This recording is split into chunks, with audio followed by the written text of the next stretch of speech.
Fala pessoal, sou o professor Rock, que é a abreviação de Reni Ozzy Kukir, meu nome. Bom, hoje eu quero conversar com vocês sobre a minha impressão, reflexões da minha viagem para a Alemanha. Semana passada eu estive na Alemanha, conversei com uma série de políticos, empresários, grandes empresas, associações, e foi muito interessante, porque eu percebi muitas coisas e tem vários insights aqui ou reflexões para a gente dividir, entender um pouco mais de como o mundo está caminhando depois da guerra da Ucrânia e oportunidades e chances para o Brasil estar numa posição diferente. Antes da gente começar, não se esqueçam de seguir o canal. Muita gente ainda não segue o canal, então sigam, dá like nesse vídeo, ativem o sininho para receber a notificação e o mais importante de todos, compartilhem com seus amigos. Passamos dos 500 mil, meio milhão, agora a meta é ao primeiro milhão. Então, nos ajudem, continuem compartilhando, estamos crescendo bastante, as pessoas adorando o conteúdo e essa é a ideia. Então, venham debater com o professor Rock.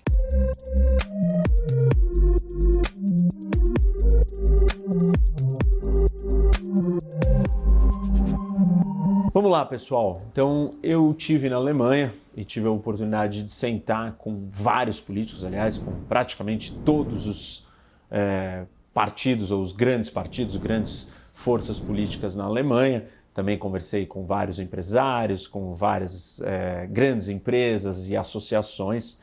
A viagem foi muito rica, primeiro porque, obviamente, estar ali na Alemanha nesse momento, dado tudo que está acontecendo com a guerra, e entender de perto, perguntar, sentir as percepções e o humor da Alemanha nesse momento dentro da Europa, é muito interessante. E, em primeiro lugar, assim, não se fala de outra coisa a não ser da guerra. E não importa os desdobramentos da guerra, se ela vai acabar rápido ou não, ou se ela já está acabando. O que importa é que esse episódio ele foi transformador. Isso ficou muito claro. Seja uma conversa com alguém, um partido mais à esquerda, ou mais à direita, ou de centro, todo mundo na Alemanha, todos os empresários, todas as empresas, todas as associações só falavam disso e todos estavam extremamente preocupados, entendiam que esse momento ele era único, que transformava a situação da Alemanha, transformava a Europa, transformava o mundo. E curioso que uma das grandes percepções, e que é algo que eu tenho dito, a percepção era que estavam se formando um grande bloco, ou dois grandes blocos no mundo, que o pano de fundo desse conflito, ou dessa guerra, era o choque entre as ditaduras, ou essas autocracias, ou regimes totalitários, e o mundo livre e democrático. Então, as democracias ocidentais e outras, de um lado, e essas grandes ditaduras, principalmente representadas pela China, pela Rússia, dentre outros. Isso estava muito evidente, assim, era muito óbvio de que nós estamos caminhando para um choque. Esse choque traz várias consequências. Uma das consequências que eu entendi ali foi o que a gente chama de decoupling, que é a separação das economias no mundo. Então, as economias num mercado globalizado, numa realidade globalizada, elas dependem uma das outras através dos produtos. A ideia de que cada nação faz alguma coisa melhor e numa economia aberta e livre, cada um contribui com a sua parte porque é mais competitivo naquilo que faz bem. Por condições econômicas, por capital humano, por dinheiro, por tecnologia, por clima, enfim. Cada país tem a sua vocação, a sua vantagem competitiva. E cada país vai contribuir com alguma parte nessa economia globalizada. Isso cria uma cadeia global de valor, de suprimentos. Então, se você quer produzir um telefone, você precisa de um condutor, de um chip, de uma peça, de um vidro, de uma borracha, e cada uma dessas coisas vem de um lugar do mundo. Isso faz a economia ser globalizada, mas cria uma dependência. E essa dependência ela vem sendo exposta, isso vem acontecendo já há algum tempo com o acirramento, com as tensões comerciais maiores entre China e Estados Unidos, por exemplo, guerra comercial, discussões comerciais, já colocaram esse assunto em pauta como uma preocupação. E aí, depois a pandemia, que intensificou isso numa escala muito maior, porque estávamos lidando com uma crise sanitária, uma questão de saúde. E, de repente, se descobriu que máscaras eram quase que todas produzidas em um único lugar, e aquele lugar tinha uma vantagem e uma necessidade de entregar máscaras primeiro para a sua população, e o resto do mundo ficaria sem máscara.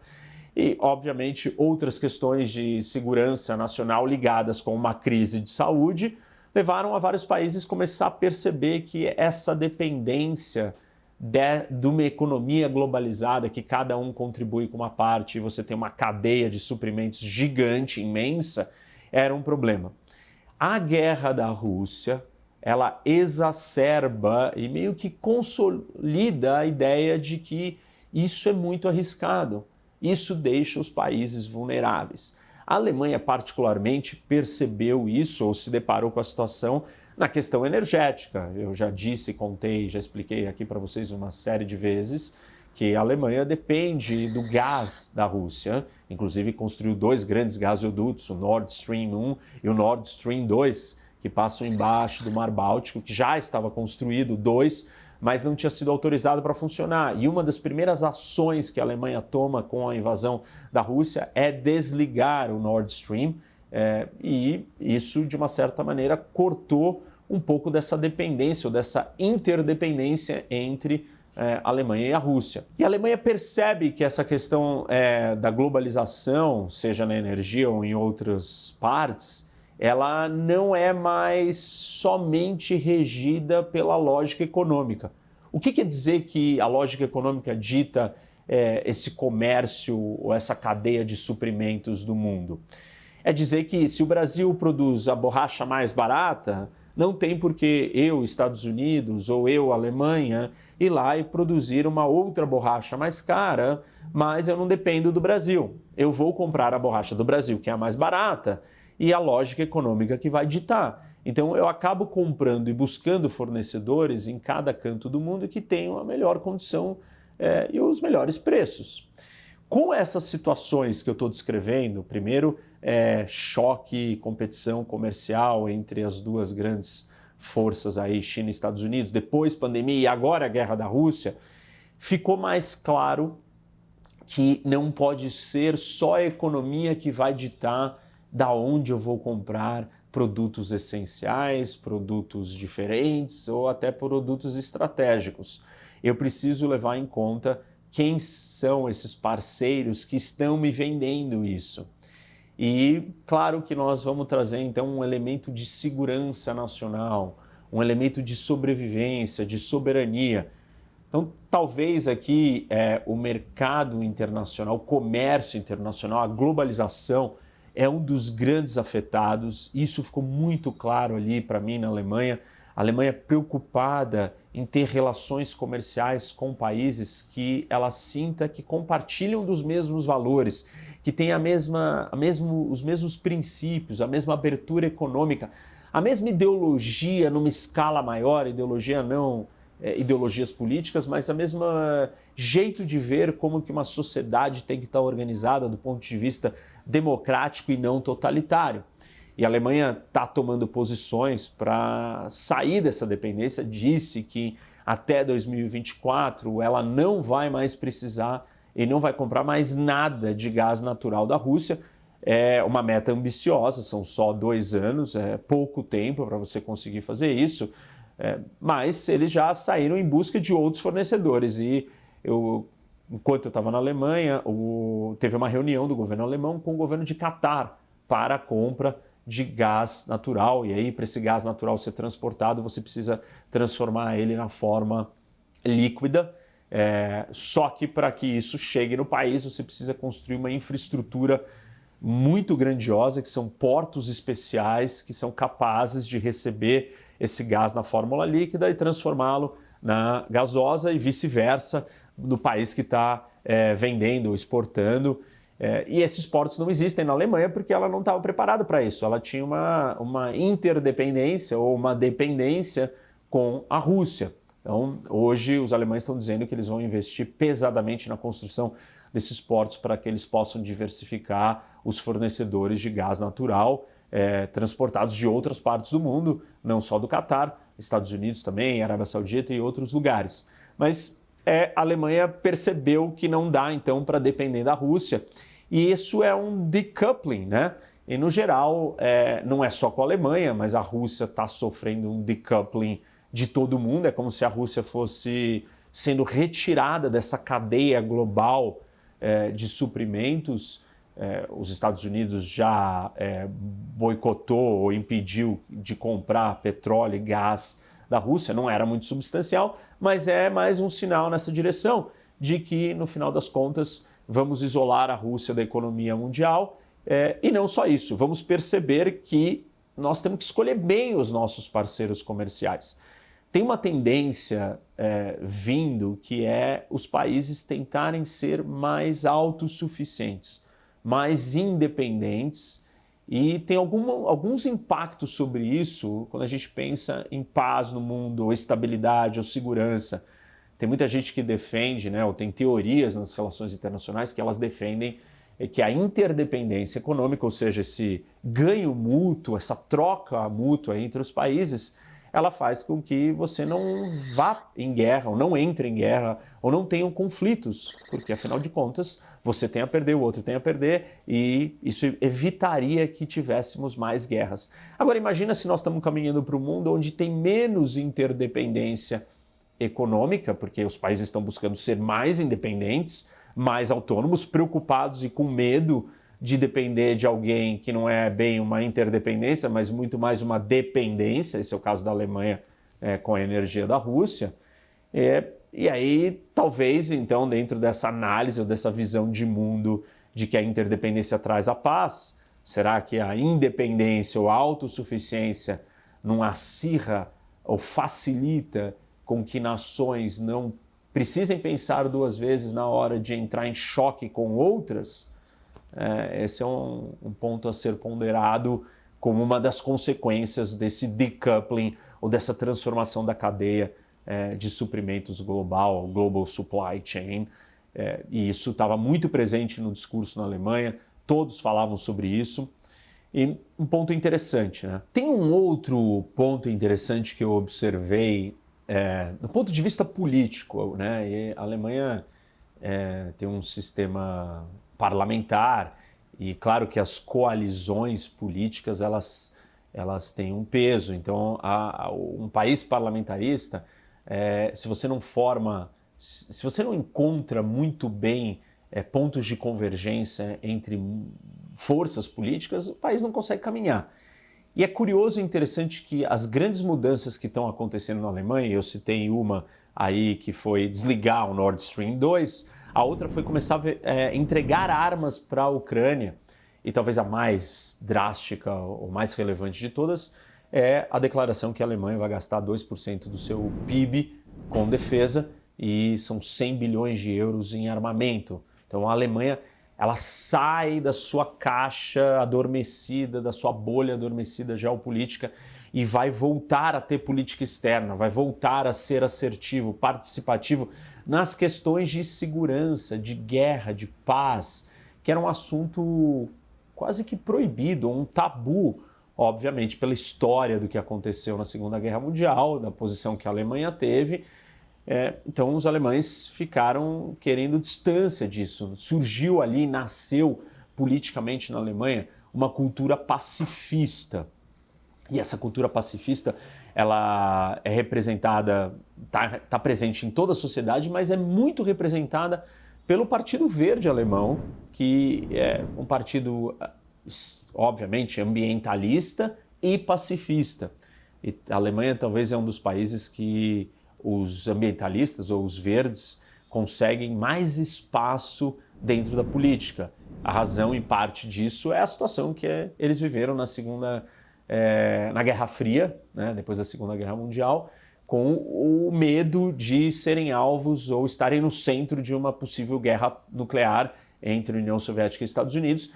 Daí surgiu, então, uma cultura ambientalista, verde e pacifista. Então a energia atômica não era uma coisa bem-vinda, né? Ou essa ideia de bombas atômicas, radioatividade, poder destruir a Alemanha, ficou marcado na sua história e na consequência da guerra. E tudo isso levou a Alemanha a ter um espaço para isso. E o curioso é que esse novo governo alemão ele é composto por uma coalizão de 3 partidos, a gente chama, ou eles estão se autodenominando de a coalizão do semáforo, porque cada um deles representa uma cor, e são as cores do semáforo, que é o vermelho, o amarelo e o verde. Os verdes, a cor verde dos verdes, dos ambientalistas, aí os amarelos são dos liberais e o vermelho é dos sociais-democratas, que são um partido de centro-esquerda. É importante entender que essas mudanças drásticas de defesa, entregar armas para um outro país, enfim, se armar, corrida armamentista, foram decisões tomadas por uma coalizão política na Alemanha mais à esquerda, exatamente aqueles que são e sempre foram contra tudo isso. E é irônico e ao mesmo tempo interessante, porque mostra uma maturidade política de entender o cenário e o contexto do que está acontecendo na Europa e não se render e ficar aprisionado ao seu viés, à sua lente ideológica. Então, os ambientalistas, eles foram lá e votaram e concordaram de que a Alemanha tem que gastar em armas, tem que se armar. Vocês podem dizer assim, mas é um momento drástico. É um momento que requer você entender o contexto e reagir. E não ficar preso à sua ideologia. E isso, para mim, é muito valioso, porque aqui no Brasil a gente costuma ter um apego à ideologia muito grande. Eu não estou dizendo que os alemães não têm ideologia e que vários dos assuntos ou das discussões políticas na Alemanha não ficam travadas por diferenças ideológicas. Aliás, isso é a natureza da política. Mas ser capaz de deixar a sua ideologia de lado para entender qual é o interesse nacional do país é a verdadeira função dos representantes da classe política, de uma nação madura. E enxergar a Alemanha tomando essas posições vindo do lado que seria oposto, né, o que estaria em oposição a tudo isso, é muito simbólico. E, claro, eu tive a oportunidade de conversar com o partido da Merkel, que era a antiga chanceler, e eles são mais de centro-direita. E, tecnicamente, eles são a oposição a essa coalizão que está governando a Alemanha nesse momento. E eu perguntei para eles, mas e aí, vocês são oposição? O que vocês acharam de tudo isso? A resposta era óbvia, né? Bom, nós somos a favor de tudo isso, não tem como a gente ser oposição. E, nesse momento, não existe oposição a ser feita. Nós concordamos e entendemos a gravidade da situação. Estamos felizes de que o outro lado, mais à esquerda, a coalizão que está no poder, entendeu também a gravidade da situação. Então, não seremos nós que vamos se colocar na posição de oposição por ser oposição, sem levar em consideração o que está acontecendo. E a mesma conversa aconteceu com os sociais-democratas, né, que são de centro-esquerda, os ambientalistas. Então a coalizão que está governando o país entendeu a gravidade da situação e, assim, você vê recuo por parte dos ambientalistas, do Partido Verde, no sentido de, olha, nesse momento se precisar religar energia de carvão ou se as últimas 3 usinas nucleares que ainda estão funcionando na Alemanha tiverem que permanecer mais tempo ligada, tudo bem, a gente apoia isso. Um sinal claro de maturidade política, e é isso que, assim, é isso que faz a Alemanha ser a Alemanha, né? Em parte do sucesso de um país depende das suas lideranças compreenderem a diferença entre a defesa das suas convicções e posições e o momento que você precisa ter clareza de qual é o interesse nacional, mesmo que o interesse nacional vá contra as suas convicções. alguns de vocês devem estar pensando assim, mas o Verde ou o Partido Verde, os ambientalistas estão lá para defender esse ponto de vista, né? Essa agenda. E sim e não, né? Sim, tá bom, você tem que defender essa agenda, afinal você é um representante dessa ideia dentro da sociedade, mas você tem que contrapor isso, equilibrar isso com a questão do interesse nacional. E entender o interesse nacional num momento grave desse é fundamental. Achei muito rico, né? Interessante perceber essa clareza que os alemães tiveram nesse momento. Um outro ponto importante, claro, esse foi um ponto que eu estava lá, inclusive, preocupado com esse assunto, que é a questão do tratado comercial entre o Mercosul e a União Europeia. Em todas as conversas, a gente falou disso, eu trouxe esse assunto e queria entender a posição dos alemães. Para quem não sabe, existe um tratado que foi assinado entre a União Europeia e o Mercosul. Isso vai aumentar substancialmente a venda de produtos agrícolas brasileiros para a Europa e, ao mesmo tempo, também vai aumentar a venda de produtos industrializados da Europa para o Brasil. E a Alemanha é um dos países que tem muito a ganhar com isso, por ter uma indústria muito forte, ser uma economia de exportação. Esse é o modelo, né, econômico alemão. Então, é do interesse da Alemanha que esse acordo, enfim, avançasse. Mas o acordo está parado porque ele precisa ser ratificado, ou seja, precisa passar em cada um dos parlamentos dos países da União Europeia. E isso não acontece, ele está congelado, não está caminhando para lugar nenhum. E a primeira pergunta que eu fiz é por quê, né? A gente queria entender o que estava acontecendo. E a resposta, ela tem duas partes. E as duas partes são reais. E nós temos aqui que entender e aceitar e compreender e ter estratégias para lidar com essas duas partes. Senão, a gente não vai resolver o problema. Não adianta nós colocarmos filtros e máscaras ideológicas. Não gostamos dessa resposta, então não vou prestar atenção nela. Não vai adiantar, porque a realidade está posta, está colocada, é assim que a Alemanha vê e é assim que a maioria dos outros países da Europa enxergam também. E a resposta ela tem duas partes. Uma é a imagem do Brasil está muito ruim. O Brasil é mal visto aqui por uma série de questões, mas principalmente a questão ambiental. Nós estamos preocupados em como o Brasil cuida das suas florestas, como o Brasil cuida do seu meio ambiente e a maneira como as coisas estão acontecendo no Brasil. A democracia brasileira está consolidada, está sólida, para onde vocês estão indo politicamente, a liderança no Brasil, o que o Bolsonaro está fazendo, o que está acontecendo com o Brasil. Eles estavam muito preocupados em entender isso e diziam claramente, olha, não tem como nós assinarmos ou ratificarmos um acordo que vai beneficiar em muito o Brasil e vai beneficiar o Bolsonaro. E a gente não concorda com essa política do Bolsonaro na questão ambiental, tendo uma peça-chave ali, uma peça central. Então, essa é uma parte da resposta, é a resposta que eles dão. Existe uma outra parte da resposta que eles não falam tão abertamente. Quando provocados, isso vinha à tona, que é a questão do protecionismo, né? Ou seja, existem setores dentro da Alemanha, o setor agrícola e dentro da França, que vão perder muito, porque não tem competitividade para encarar o nosso agronegócio no Brasil. E, obviamente, que eles fazem um lobby, lutam para que um acordo desse não avance. Isso não é uma coisa que é dita de antemão, mas todas as vezes que eu perguntei, eles confirmaram que existe esse obstáculo, que isso precisa ser vencido. Mas o interessante da resposta foi que quase que unânime isso. Todos eles entendiam, né, na Alemanha, políticos, empresários, grandes empresas, associações, todos entendiam que existe uma janela de oportunidade neste momento para romper essas resistências.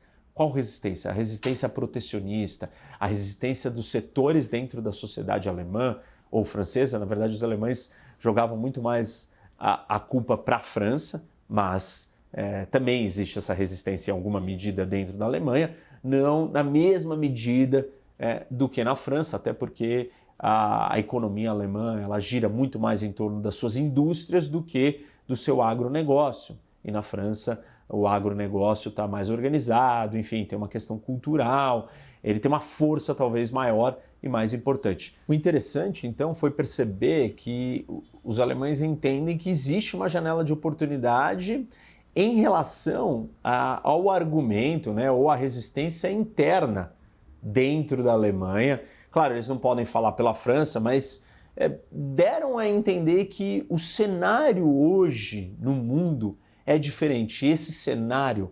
favoreceria um Brasil com um plano, com uma visão, com clareza de onde quer ir, né? Porque não adianta só a Alemanha está aberta ou os europeus estão abertos para levar adiante o acordo. O Brasil precisa tomar as rédeas disso e ir lá e fazer um trabalho e construir essa solução.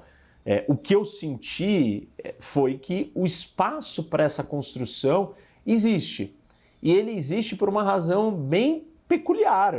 A guerra, o cenário da guerra, ele trouxe preocupações diferenciadas para a Europa. E uma dessas preocupações é com a questão do que a gente chama de food security, né, que é a segurança alimentar. A Rússia é o maior produtor de grãos do mundo e a Ucrânia é um dos maiores. E com a guerra a produtividade foi abalada desses dois lugares. Então você tem a falta de alimento em vários lugares do mundo.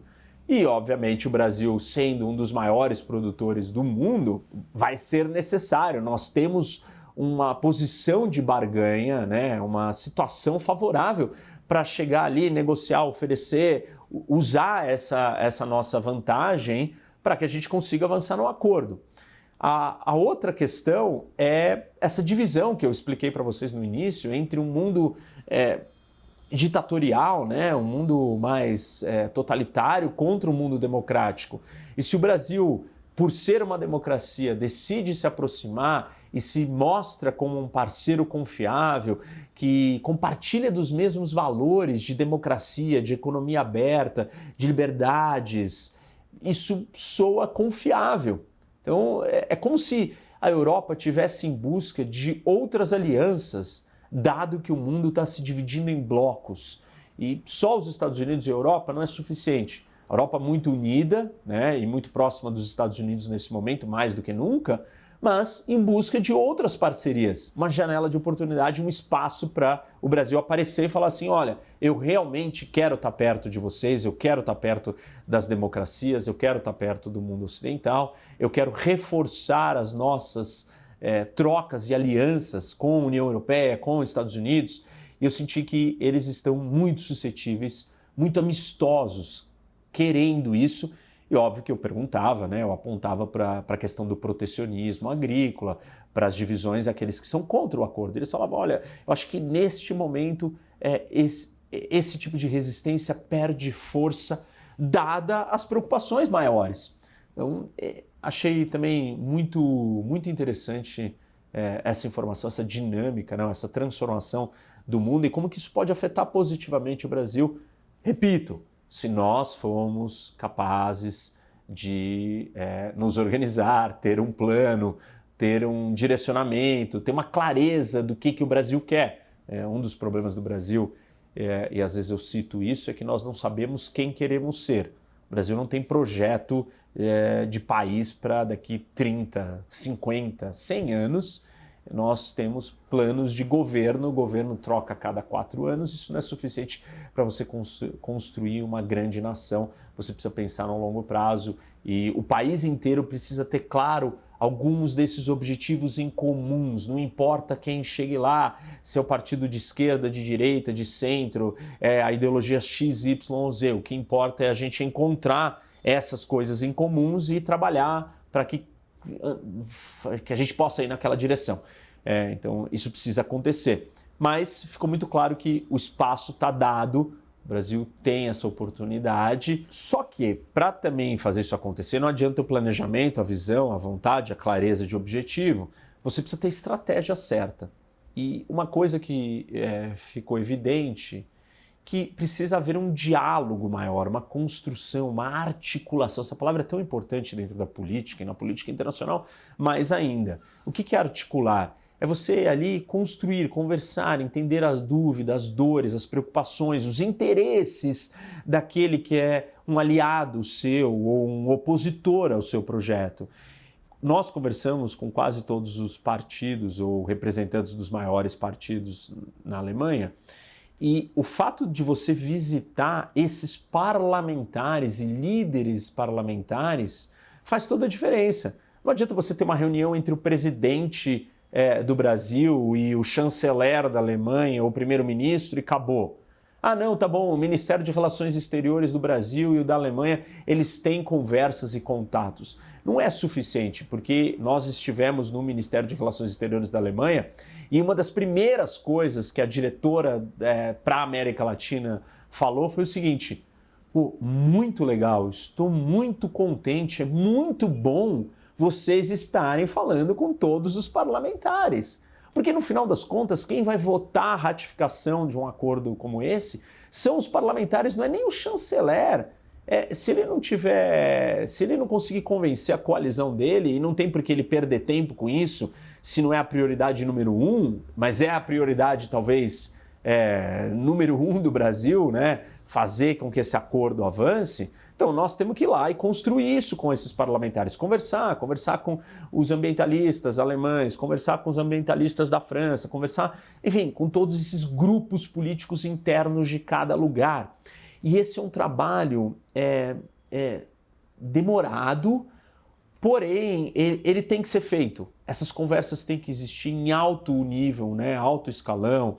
Então uma visita do líder máximo da nação brasileira a esses líderes partidários e não só uma conversa com o chanceler. Uma outra parte da estratégia importante, e que isso ficou evidente, que é a percepção da opinião pública. E aí nós precisamos de campanhas, nós precisamos vender melhor a imagem do Brasil. Quem o Brasil quer ser? Quais são as nossas vantagens? Ah, nós somos o país da festa, do carnaval, do futebol. Ok, mas o que mais nós podemos ser e o que mais e como nós estamos sendo percebidos pelas populações, pela opinião pública? E isso requer uma outra estratégia de comunicação maior, trabalhar com os formadores de opinião, com a percepção geral. Então você tem que talvez gastar com propaganda, com a imagem do Brasil. E óbvio que não é só a imagem da boca para fora, mas nós temos que ter sustentação nessa imagem. E essa sustentação vem de políticas públicas acertadas, vem de papel de liderança em ações específicas. Não adianta o Brasil falar assim, não, nós protegemos o meio ambiente. Bom, o Brasil tem que criar grandes projetos, tem que tomar a frente de grandes negociações na questão ambiental, tem que se mostrar inovador, tem que se mostrar mais preocupado do que isso, tem que ser a voz mais ativa nesse tema, porque isso vai transbordar e vai chegar nos ouvidos de todo mundo. E quando o Brasil fizer uma propaganda do tipo nós somos líderes na questão ambiental, nós vamos ter coisas práticas, tangíveis, reais para sustentar essa propaganda ou essa mensagem que nós temos que difundir. Isso vai ajudar a opinião pública e ajuda cada um desses parlamentares a não terem tantas resistências em passar um acordo ou estar próximo do Brasil, porque a nossa imagem é boa. Todos os países sofrem desse problema e, obviamente, que a Rússia está sofrendo desse problema numa escala gigantesca. Qual a imagem da Rússia hoje? Todas as empresas saíram, as grandes empresas do mundo estão saindo da Rússia. Por quê? A opinião pública mundial sobre a Rússia é péssima. Não sobre os russos, mas sobre o governo da Rússia, sobre o Putin, sobre o que está acontecendo. Os Estados Unidos passam por esse desafio com anti-americanismo, com erros graves como a invasão do Iraque, esse tipo de coisa, toda abala a imagem americana. E todos os países têm esse problema, a China também. Então, para o Brasil não é diferente. A única coisa é que nós temos que ter uma estratégia para lidar com essa situação, com essa questão. E perceba uma coisa, pessoal, imagem e percepção é tudo em política. Ah, mas essa não é a verdade. Bom, mas se as pessoas percebem que aquela é a verdade, vira verdade. Por exemplo, uma situação que deixa claro a diferença entre percepção e realidade é a nossa geração de energia, de eletricidade. Então, no Brasil, nós temos 85% da geração de eletricidade vindo de fontes renováveis. E essa é uma das taxas do mundo mais altas. A Alemanha, por exemplo, esse número só chega a 45%. Então, olha a diferença do ponto de vista ambiental, de energia renovável, de geração de eletricidade. O Brasil é muito melhor que a Alemanha, mas a percepção não é essa. E eu não estou dizendo que nós, no Brasil, não temos um problema ambiental sério que precisa ser endereçado. Ao contrário, estou dizendo que o Brasil precisa se tornar o líder mundial nessa questão ambiental, do desenvolvimento sustentável. Nós precisamos atacar o problema do desmatamento e temos que ter uma preocupação muito grande com a nossa questão ambiental. Eu estou dizendo que se nós não soubermos também nos colocarmos e mostrarmos e contextualizar o tamanho do problema, nós vamos ser levados e conduzidos pelos outros países usando informações ou problemas que nós temos para bloquear muitas coisas que a gente precisa conquistar. Para vocês terem uma ideia, quando a gente fala de emissões no mundo, né? As fontes geradoras de energia correspondem a 70% quase de todas as emissões do mundo. Ou seja, por mais que exista toda a preocupação e a preocupação do desmatamento, da destruição de florestas, ela não tem só a ver com a questão das emissões. Ela tem impactos em várias outras áreas muito preocupantes. Mas nós temos que ter cuidado para termos essa discussão lá fora de uma maneira contextualizada para que o Brasil consiga avançar naquilo que é do seu interesse.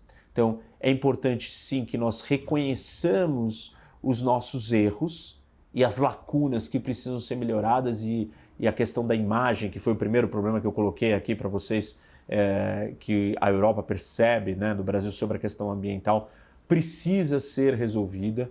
Nós precisamos de políticas com a aplicação das regras, de muitas das regras que já existem na questão ambiental, fiscalização e tal, com o desmatamento e a nossa floresta. Mas nós também precisamos trabalhar a nossa imagem para conseguir colocar de uma forma correta e contextualizada os grandes ganhos e os pontos positivos que nós já temos na área ambiental e na área agrícola. E isso é um ponto interessante, porque em nenhum momento eu vi na Alemanha, né, aqueles que são a favor, aqueles que representavam a indústria, atacando os ambientalistas ou os agricultores da Alemanha como culpados da situação da Alemanha não aprovar um acordo comercial com o Brasil. Ao contrário, eles reconheciam que existia essa preocupação desse outro lado, mas eles não se voltavam um contra os outros. E não é isso que a gente vê aqui no Brasil, né?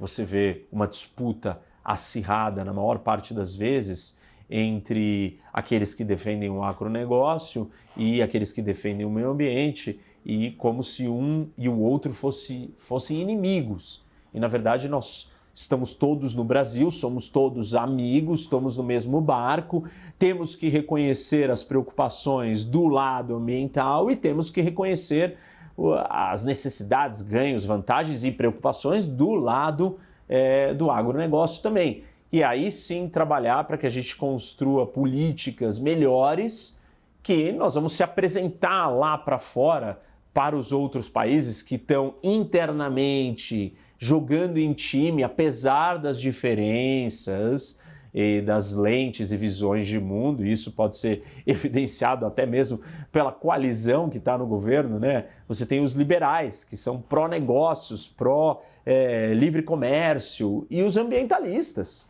E eles são parte da mesma coalizão de governo.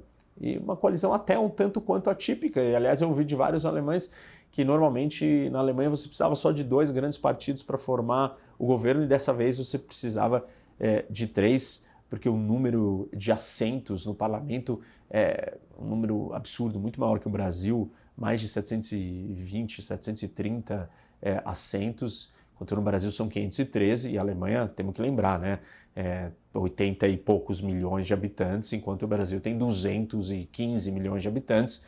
Então, se vocês acham que o Brasil, se nós temos um parlamento muito grande no Brasil, a Alemanha então é gigantesco. Mas enfim, isso é um outro assunto, uma outra discussão. O ponto aqui é que o Brasil precisa entender e colocar os interesses nacionais em primeiro lugar. E os interesses nacionais é você incorporar todas as visões que existem dentro dessa nação e todos os pontos importantes e os pontos de preocupação. Os pontos importantes são o meio ambiente, são o agronegócio. Os pontos de preocupação também são os dois.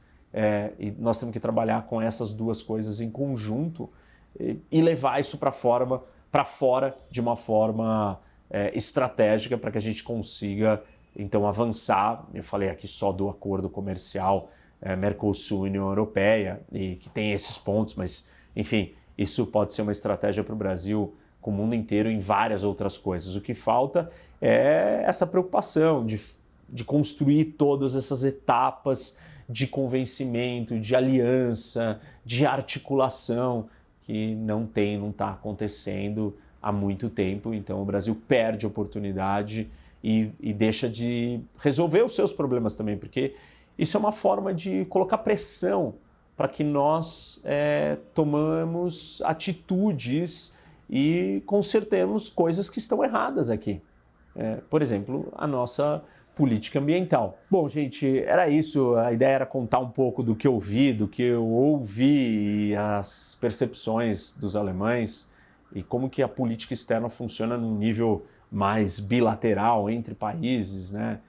E como que a gente pode entender melhor essa dinâmica para cobrar ou para entender como é que as coisas funcionam no mundo entre os países. Essa é a ideia do vídeo de hoje, mais uma conversa, contar um pouco do que eu vi ali. Espero que vocês tenham gostado. Não esqueçam de dar like, seguir o canal, ativar o sininho para receber notificação. O mais importante de todos, compartilhem. Terminou esse vídeo, vai agora e compartilha com alguém, com um amigo seu e venham debater com o professor Roque. Eu sou o professor Roque, que são as iniciais do meu nome, Reni Ozzy Cukier. Se você gostou desse conteúdo, compartilhe com seus amigos e convidem eles para virem conhecer o meu canal.